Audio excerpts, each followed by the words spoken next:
عراق کے شہر سامرہ میں ایک بہت پرانا اور مقدس روضہ ہے۔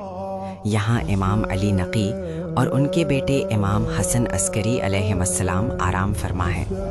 اس روضے کا سنہری گنبد صدیوں سے مسلمانوں کی عقیدت کا مرکز رہا ہے۔ لوگ دور دور سے یہاں زیارت کے لیے آتے تھے۔ 23 محرم الحرام 1427 ہی بمطابق 22 فروری 2006 کو صبح سویرے کچھ شرپسند عناصر روزے میں داخل ہوئے اور دھماکہ خیز مواد نصب کر دیا۔ دھماکے سے روزے کا سنہری گنبد مکمل طور پر تباہ ہو گیا۔ یہ خبر سنتے ہی پوری امت مسلمہ سوگوار ہو گئی۔ اس سانحے پر دنیا بھر کے علماء اور رہنماؤں نے شدید مذمت کی۔